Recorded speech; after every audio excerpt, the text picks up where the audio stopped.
ओम शांति। 8 नवंबर 2020 की मुरली है। आज अव्यक्त वाणी है। रिवाइज 1 अक्टूबर 86 की है मुरली।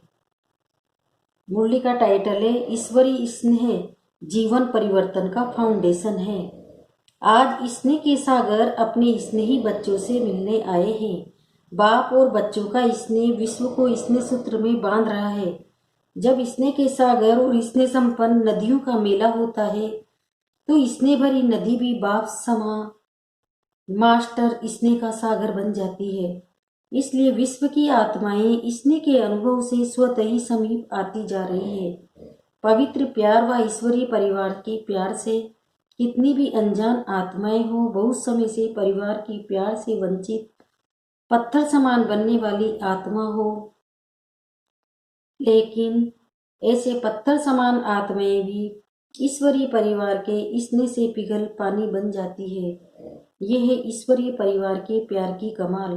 कितना भी स्वयं को किनारे करे, लेकिन ईश्वरीय प्यार चुंबक के समान स्वतः ही समीप ले आता है। इसको कहते ईश्वरीय स्नेह का प्रत्यक्ष फल। कितना भी कोई स्वयं को अलग रास्ते वाले माने, लेकिन ईश्वरीय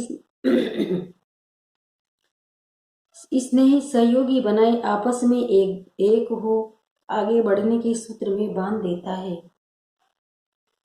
ऐसा अनुभव किया है ना। पहले सहयोगी बनाते बनाते स्वतः ही समय पर सर्व को सहयोगी भी बना देता है। सहयोगी बनने की निशानी है आज सहयोगी है, कल सहयोगी बन जाएंगे। ईश्वरीय स्नेह परिवर्तन का फाउंडेशन है अथवा जीवन परिवर्तन का बीज स्वरूप है। जिन आत्माओं में ईश्वरीय स्नेह की अनुभूति का बीज पड़ जाता है तो वह बीज सहयोगी बनाने का वृक्ष स्वतः ही पैदा करता रहेगा और समय पर सहयोगी बनने का फल दिखाई देगा, क्योंकि परिवर्तन का बीज फल जरूर दिखाता है। सिर्फ कोई फल जल्दी निकलता है, कोई फल समय पर निकलता है। चारों ओर देखो, आप सभी मास्टर स्नेह के सागर विश्व सेवाधारी बच्चे क्या कर रहे हो। विश्व में ईश्वरीय परिवार के स्नेह का बीज बो रहे हो। जहां भी जाते हो, चाहे कोई नास्तिक हो या आस्तिक हो, बाप को न भी जानते हो न भी मानते हो, लेकिन इतना अवश्य अनुभव करते हैं कि ऐसा ईश्वरीय परिवार का प्यार तो आप शिववंशी ब्रह्मा कुमार कुमारियों से मिलता है। यह कहीं भी नहीं मिलता और ये भी मानते हैं कि ये स्नेह या प्यार साधारण नहीं है, ये अलौकिक प्यार है, वह ईश्वरीय स्नेह है। तो इनडायरेक्ट नास्तिक से आस्तिक हो गया ना। ईश्वरीय परिवार है तो वह कहाँ से आया। किरणें सूर्य को स्वतः ही सिद्ध करती है।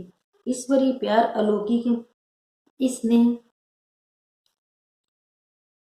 निस्वार्थ स्नेह स्वतः ही दाता बाप को सिद्ध करता है। इनडायरेक्ट ईश्वरीय स्नेह के प्यार द्वारा स्नेह के सागर बाप से संबंध जुट जाता है, लेकिन जानते नहीं, क्योंकि बीज पहले गुप्त रहता है, वृक्ष स्पष्ट दिखाई देता है। तो ईश्वरीय स्नेह का बीज सर्व को सहयोगी सो सहज योगी प्रत्यक्ष रूप में समय प्रमाण प्रत्यक्ष कर रहा है और करता रहेगा। तो सभी ने ईश्वरीय स्नेह के बीज डालने की सेवा की, सहयोगी बनाने की शुभ भावना शुभकामना के विशेष 2 पत्ते भी प्रत्यक्ष देखे। अभी ये तना वृद्धि को प्राप्त करते प्रत्यक्ष फल दिखाएगा। बाप दादा सर्व बच्चों की वेराइटी भिन्न भिन्न प्रकार की सेवा को देख हर्षित होते हैं। चाहे भाषण करने वाले, चाहे स्थूल सेवा करने वाले बच्चे, सर्व के सहयोगी की सेवा से सफलता का फल प्राप्त होता है। चाहे पहरा देने वाले हो, चाहे बर्तन संभालने वाले हो, लेकिन जैसे 5 अंगुलियों के सहयोग से कितना भी बड़ा कार्य सहज हो जाता है, ऐसे हर एक ब्राह्मण बच्चों के सहयोग से जितना सोचा था कि ऐसा होगा, उस सोचने से 1000 गुना ज्यादा सहज कार्य हो गया। ये किसकी कमाल है? सभी की। जो भी कार्य में सहयोगी बने, चाहे स्वच्छता भी रखी, चाहे टेबल मेज साफ किया, लेकिन सर्व के सहयोग की रिजल्ट परिणाम सफलता है। ये संगठन की शक्ति महान ही बाप दादा देख रहे थे, न सिर्फ मधुवन में आने वाले बच्चे लेकिन जो साकार में भी नहीं थे। चारों ओर के ब्राह्मण बच्चों की, चाहे देश विदेश, सबके मन की शुभ भावना, शुभ कामना का सहयोग रहा। ये सर्व आत्माओं की शुभ भावना, शुभ कामना का किला आत्माओं को परिवर्तन कर लेता है। चाहे निमित्त शक्तियां भी रही, पांडव भी रहे, निमित्त सेवाधारी विशेष हर कार्य में बनते हैं, लेकिन वायुमंडल का किला सर्व के सहयोग से ही बनता है। निमित्त बनने वाले बच्चों को भी बाप दादा मुबारक देते हैं, लेकिन सबसे ज्यादा मुबारक सभी बच्चों को बाप को बच्चे मुबारक क्या देंगे, लेकिन बाप तो अव्यक्त हो गया, व्यक्त में तो बच्चों को निमित्त बनाया, इसलिए बाप दादा सदा बच्चों के ही गीत गाते हैं। आप बाप के गीत गाओ, बाप आपके गीत गाए। जो भी किया बहुत अच्छा किया, भाषण करने वालों ने भाषण अच्छे किए, स्टेज सजाने वालों ने स्टेज अच्छी सजाई, और विशेष योग युक्त भोजन बनाने वाले, खिलाने वाले, सब्जी काटने वाले रहे। पहले फाउंडेशन तो सब्जी कटती है, सब्जी नहीं कटे तो भोजन क्या बनेगा। सब डिपार्टमेंट वाले सर्व प्रकार की सेवा के निमित्त रहे, सुनाया ना। अगर सफाई वाले सफाई नहीं करते तो भी प्रभाव नहीं पड़ता। हर एक का चेहरा ईश्वरी स्नेह संपन्न नहीं होता तो सेवा की सफलता कैसे होती।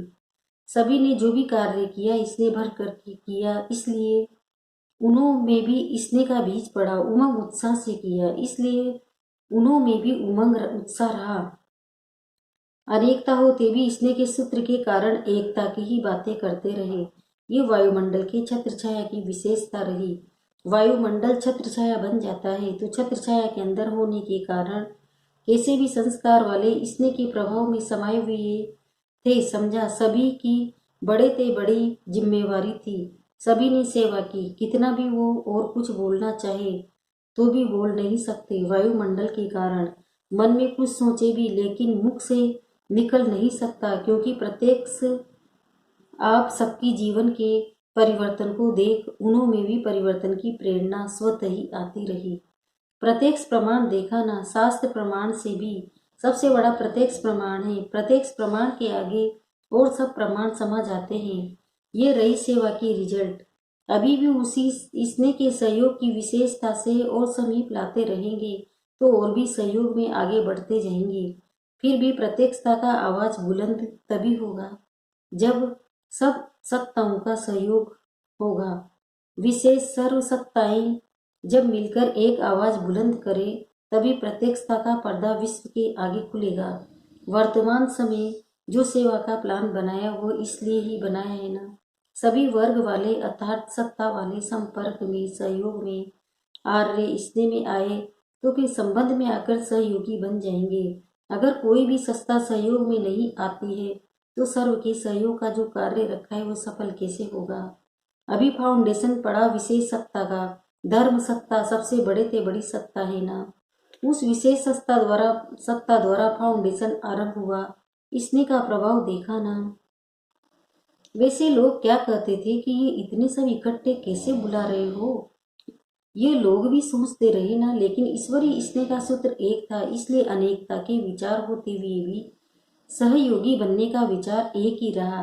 ऐसे अभी सर्व आत्माओं को सहयोगी बनाओ, बन भी रहे हैं लेकिन और भी समीप सहयोगी बनाते चलो, क्योंकि अभी गोल्डन जुबली स्वर्ण जयंती समाप्त हुई तो अभी से और प्रत्यक्षता के समीप आ गए।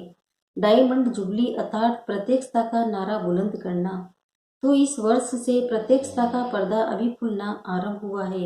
एक तरफ विदेश द्वारा भारत में प्रत्यक्षता हुई, दूसरे तरफ निमित्त महामंडलेश्वरों द्वारा कार्य की श्रेष्ठता की सफलता। विदेश में UN वाले निमित्त बने, वे भी विशेष नामी ग्रामी, और भारत में भी नामी ग्रामी धर्म सत्ता है। तो धर्म सत्ता वालों द्वारा धर्म आत्माओं की प्रत्यक्षता हो, यह प्रत्यक्षता का पर्दा खुलना आरंभ होना। अर्जुन खुलना आरंभ हुआ, अभी खुलने वाला है, पूरा नहीं खुला है, आरंभ हुआ है।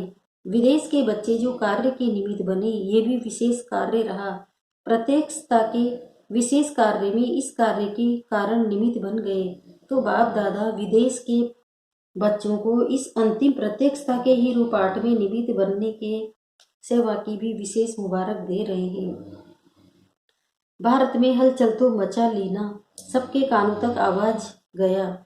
ये विदेश का बुलंद आवाज भारत के कुंभकर्ण को जगाने के निमित्त तो बन गया, लेकिन अभी सिर्फ आवाज गया है, अभी और जगाना है, उठाना है। अभी सिर्फ कानों तक आवाज पहुंचा है। सोए हुए को अगर कान में आवाज आता है तो थोड़ा हिलता है ना, हलचल करता है ना, तो हलचल पैदा हुई है। हलचल में थोड़े जागे, समझते कि ये भी कुछ है। अभी जागेंगे तब जब और जोर से आवाज करेंगे। अभी पहले भी थोड़ा जोर से हुआ। ऐसे ही कमाल तब हो जब सब सत्ता वाले इकट्ठे स्टेज पर इसने मिलन करे। सब सत्ता की आत्माओं द्वारा ईश्वरीय कार्य की प्रत्यक्षता आरंभ हो, तब प्रत्यक्षता का पर्दा पूरा खुलेगा। इसलिए अभी जो प्रोग्राम बना रहे हो उसमें ये लक्ष्य रखना है कि सब सत्ताओं का इसने मिलन हो, सब वर्गों का इसने मिलन हो तो सत्ता है। जैसे साधारण साधुओं को बुलाते तो कोई बड़ी बात नहीं, लेकिन ये महामंडलेश्वर को बुलाया ना, ऐसे तो शंकराचार्य की भी इस संगठन में और ही शोभा होती है। लेकिन जब उसका भी भाग्य खुल जाएगा अंदर से तो फिर भी सहयोगी हैं। बच्चों ने मेहनत भी अच्छी की, लेकिन फिर भी लोक लाज तो रखनी पड़ती है। वह भी दिन आएगा जब सभी सत्ता वाले मिल करके कहेंगे कि श्रेष्ठ सत्ता ईश्वरीय सत्ता आध्यात्मिक सत्ता है तो एक परमात्म सत्ता ही है। इसलिए लंबे समय का प्लान बनाया ना। इतना समय इसलिए मिला है कि सभी को इसने के सूत्र में बांध समेट लाओ। ये इसने चुंबक बनेगा तो सब एक साथ संगठन में बाप की स्टेज पर पहुंच जाए, ऐसा प्लान बनाया ना। अच्छा, सेवाधारियों को सेवा का प्रत्यक्ष फल भी मिल गया, नहीं तो अभी नंबर नए बच्चों का है ना। आप लोग तो मिलन बनाते बनाते अब वानप्रस्थ अवस्था तक पहुंचे हो। अभी अपने छोटे भाई बहनों को टर्न दे रहे हो। स्वयं वानप्रस्थी बने तब औरों को चांस दिया। इच्छा तो सबकी बढ़ती ही जाएगी, तब सब कहेंगे अभी भी मिलने का चांस मिलना चाहिए। जितना मिलेंगे उतना और अच्छा बढ़ती जाएगी। फिर क्या करेंगे, औरों को चांस देना भी स्वयं तृप्ति का अनुभव करना है, क्योंकि पुराने तो अनुभव ही प्राप्ति स्वरूप है। तो प्राप्ति स्वरूप आत्मा है। सर ऊपर शुभ भाव न रखने वाले औरों को आगे रखने वाले हो, या समझते हो हम तो मिल लेवे। इसमें भी निस्वार्थी बनना है, समझदार हो, आदि मध्य अंत को समझने वाले हो, समय को भी समझते हो, प्रकृति के प्रभाव को भी समझते हो, पाठ को भी समझते हो। बाप दादा भी सदा ही बच्चों से मिलना चाहते हैं। अगर बच्चे मिलना चाहते तो पहले बाप चाहता, तब बच्चे भी चाहते। लेकिन बाप को भी समय को प्रकृति को देखना तो पड़ता है ना। जब इस दुनिया में आए हैं तो दुनिया की सब बातों को देखना पड़ता है। जब इनसे दूर अव्यक्त वतन में है तो वहाँ तो पानी की, समय की, रहने आदि की समस्या ही नहीं। गुजरात वाले समीप रहते हैं तो इसका भी फल मिलाना। ये भी गुजरात वालों की विशेषता है, सदैव एवर रेडी रहते हैं। हाँ जी का पाठ पक्का है और जहाँ भी रहने का स्थान मिले तो रह भी जाते हैं। हर परिस्थिति में कुछ रहने की भी विशेषता है। गुजरात में वृद्धि भी अच्छी हो रही है। सेवा का उमंग उत्साह स्वयं को भी निर्विघ्न बनाता, दूसरों को भी कल्याण करता। सेवा भाव की भी सफलता है। सेवा भाव में अगर अहम भाव आ गया तो उसको सेवा भाव नहीं कहेंगे। सेवा भाव सफलता दिलाता है। अहम भाव अगर मिक्स होता है तो मेहनत भी ज़्यादा, समय भी ज़्यादा, फिर भी स्वयं की संतुष्टि नहीं होती। सेवा भाव वाले बच्चे सदा स्वयं भी आगे बढ़ते, दूसरों को भी आगे बढ़ाते हैं, सदा उठती कला का अनुभव करते हैं। अच्छी हिम्मत वाले हैं। जहाँ हिम्मत है वहाँ बाप दादा भी हर कदम कार्य में मददगार है। महारथी तो है ही महादानी। जो भी महारथी सेवा के प्रति आए हैं, महादानी वरदानी होना, औरों को चांस देना, ये भी महादान वरदान है। जैसा समय वैसा पाठ बजाने में भी सब सिखिलदे बच्चे सदा ही सहयोगी रहे और रहेंगे। इच्छा तो होगी क्योंकि ये शुभ इच्छा है, लेकिन इसको सामान्य भी जानते हैं, इसलिए सदा ही संतुष्ट हैं। बाप दादा भी चाहते हैं कि एक एक बच्चे से मिलन मनावे और समय की सीमा भी नहीं होनी चाहिए। लेकिन आप लोगों की दुनिया में ये सभी सीमाएं देखनी पड़ती है। नहीं तो एक एक विशेष रत्न की महिमा अगर गाए तो कितनी बड़ी है। कम से कम एक एक बच्चे की विशेषता का एक एक गीत तो बना सकते हैं। लेकिन इसलिए कहते हैं वतन में आओ जहाँ कोई सीमा नहीं। अच्छा, सदा ईश्वरी स्नेह में समाये हुए, सदा हर सेकंड सर्व के सहयोगी बनने वाले, सदा प्रत्यक्षता के पर्दे को हटाए बाप को विश्व के आगे प्रत्यक्ष करने वाले, सदा सर्व आत्माओं को प्रत्यक्ष प्रमाण स्वरूप बन आकर्षित करने वाले, सदा बाप और सर्व के हर कार्य में सहयोगी बन एक का नाम बाला करने वाले, ऐसे विश्व के इष्ट बच्चों को, विश्व के विशेष बच्चों को बाप दादा का अति स्नेह संपन्न याद प्यार। साथ साथ सर्व देश विदेश के स्नेह से बाप के समान सामने पहुँचे वाले सर्व समीप बच्चों को सेवा की मुबारक के साथ साथ बाप दादा का विशेष याद प्यार स्वीकार हो। वरदान। नॉलेजफुल की विशेषता द्वारा संस्कारों की टक्कर से बचने वाले कमल पुष्प समान न्यारे व साक्षी भव। अब इसका विस्तार बता रहे हैं बाबा। संस्कार तो अंत तक किसी के दासी के रहेंगे, किसी के राजा के। संस्कार बदल जाए ये इंतजार नहीं करो, लेकिन मेरे ऊपर किसी का प्रभाव न हो, क्योंकि एक तो हर एक के संस्कार भिन्न है, दूसरा माया का भी रूप बनकर आते हैं। इसलिए कोई भी बात का फैसला मर्यादा की लकीर के अंदर रखकर करो। भिन्न भिन्न संसार होते हुए भी टक्कर न हो, इसके लिए नॉलेजफुल बन कमल पुष्प समान न्यारे और साक्षी रहो। स्लोगन। हट व मेहनत करने के बजाय रमणीकता से पुरुषार्थ करो। ओम शांति। ओम शांति।